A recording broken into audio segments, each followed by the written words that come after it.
Yo, what's going on, y'all? It's Cone back here again tonight with another episode of After the Buzzer, the show where I recap the NBA games from the night and the 6 matchups across the association. There isn't a ton to get really deep into, although I do think there are some fun storylines, but there is one team in particular that I'm way overdue to make a video on because last time we talked in depth about them on this channel. They're one of the best teams in the Western Conference. Now they're sitting even outside of the play-in tournament. They've been playing some awful basketball as of late, and to be honest, it's really time to talk about if they're even going to make the playoffs at all. Make sure to like and subscribe if you enjoy, hit the notification bell so you don't miss out on any of these videos, and let's go ahead and get right into it. As you probably guessed by now, the team that we're going to be talking about are indeed the Portland Trailblazers, with this loss tonight to Cleveland, which in itself isn't a bad loss, although it was in pretty bad fashion, being up by double digits. Dame had a 50 ball, which you can't lose when your superstar is a 50 ball, that's just rough, and also the fact that they continuously turned the ball over, got destroyed on the boards, all issues that we'll talk about in a bit. But with this loss, they're now 2-9 in their last 11 games. They fall into the 11th seed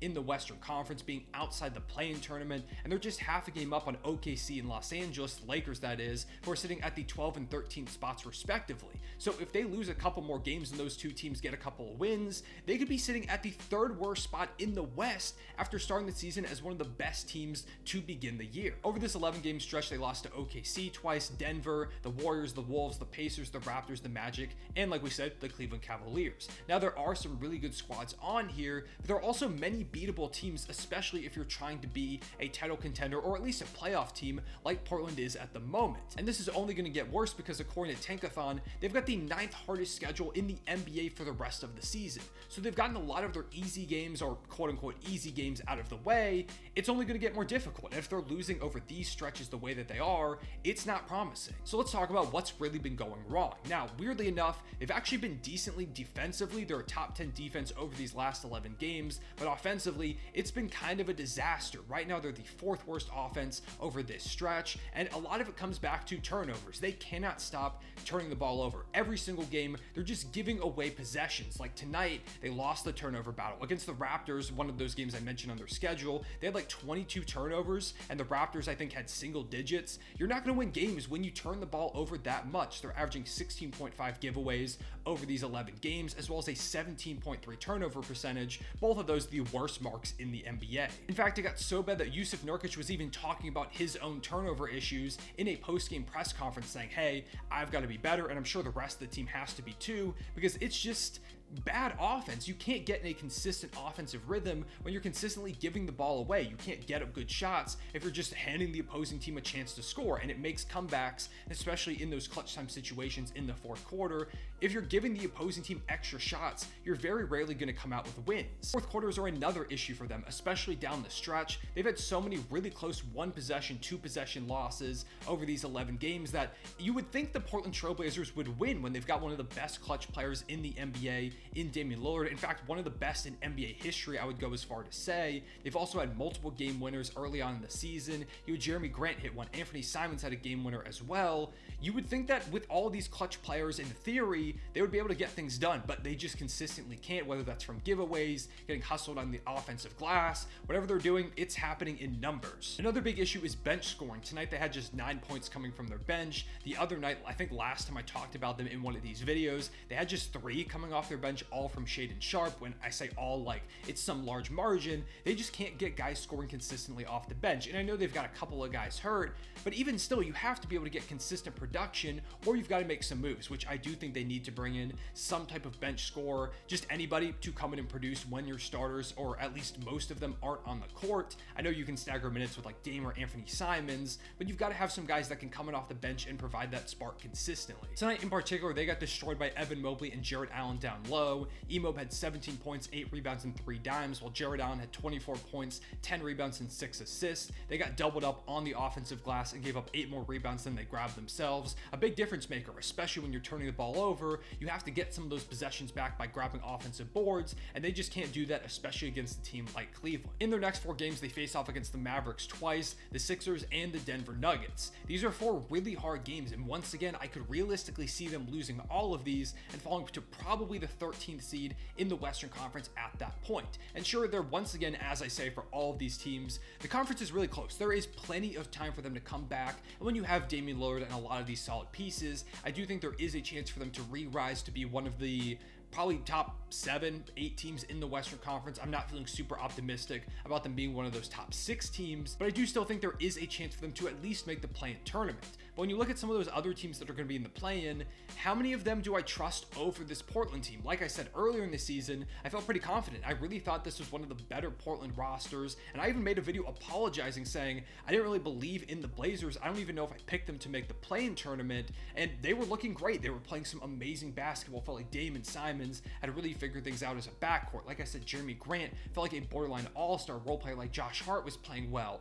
I thought they had figured things out, and now it feels like it's the exact opposite. So maybe I just acted too quickly in apologizing, and really a lot of their issues that I thought they had before the season are starting to surface. Their depth really isn't there. They don't have bench scoring. They're getting destroyed on the offensive and defensive rebounds.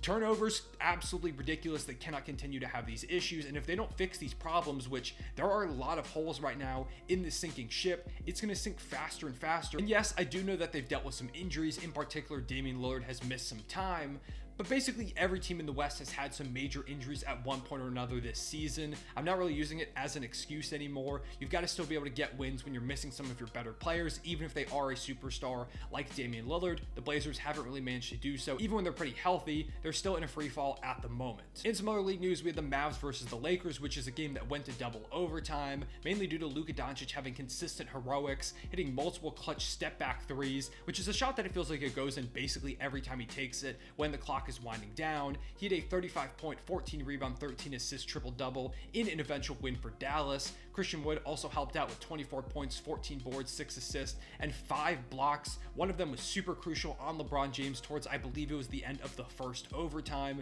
Maybe it was just the end of regulation. I don't know. There was so much going on. But regardless, Christian Wood came up huge, and him and Luka Doncic are such a fun duo to watch, especially now that they're both in the starting lineup. I don't know why it took so long for Christian Wood to eventually become a starter, but since he's done so, the Mavericks have felt a lot more dynamic offensively. Sure, there still are some defensive concerns with him, but ultimately, I think you have to go ahead and make that trade-off because it's working out a lot better for them. Sure, there still are some nights, even tonight, where their shooters are very inconsistent. Reggie Bullock shot just 2 for 8. Tim Hardaway Jr. was really struggling, and he had some very questionable threes towards the end of this game that I thought was going to cost the Mavericks the eventual dub, but it ends up working out in the end as they beat the Lakers, who were led by Russell Westbrook with 28 points, 7 rebounds, and 5 assists. It was one of his best games of the season, and honestly, LeBron James kind of sold down the stretch. He did finish the game with 24 points, 16 rebounds, and 9 dimes, which is a great stat line on the surface, but really there were multiple times where it felt like he just got tired towards the end of the game and settled for some pretty bad shots, some threes in particular.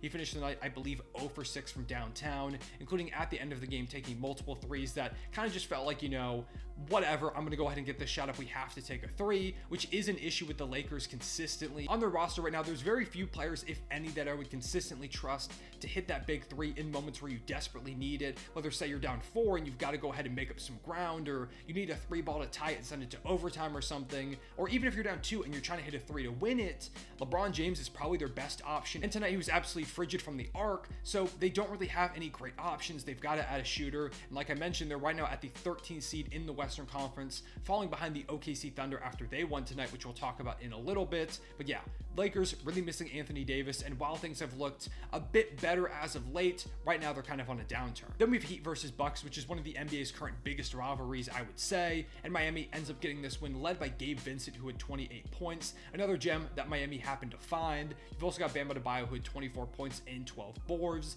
He continues to, in my opinion, really fly under the radar and should be a lock for the All-Star game as one of the best defenders and probably the best player overall on the Heat over the course of this season. There's no Giannis tonight for the Milwaukee Bucks, but Jrue Holiday did have a good game with 24 points, 6 rebounds, and 11 dimes. They had 3 guys off the bench as well with double digits. It just wasn't enough. And finally, you knew I had to talk about the Thunder versus Sixers game. My OKC Thunder get a big win over the Sixers by 19 points, mirroring the 19-point loss they had to the Sixers on New Year's Eve. Shea led the way with 37 points, 8 rebounds, and 6 assists. He was a monster. Nobody could stop him. Same with Josh Giddey, who had 20 points, 4 rebounds, and 8 dimes. Trey Mann had 14 points. The Sixers guards honestly got torched all night, whether it was Tyrese Maxey or James Harden. Neither of them could stay in front of Shea or Giddey. It was a consistent attack upon those guys, and I think that was a conscious move that the Thunder did make. It was, hey, whenever you've got one of these two guys in front of you, just go ahead and attack them. And they were barbecue chicken all night for Shea in particular, who is a monster. Harden did have 24 points, 6 rebounds, and 15 assists. But like I said, the defense really struggled, and he had some really lazy turnovers as well, getting up to 7 on the game. There were multiple times where it felt like he was just kind of throwing a pass for the hell of it. He didn't have much zip on it. It was kind of just like looped in there, and it did end up getting stolen away, resulting in a lot of OKC points. He did have a pretty big scoring stretch towards the end of the second quarter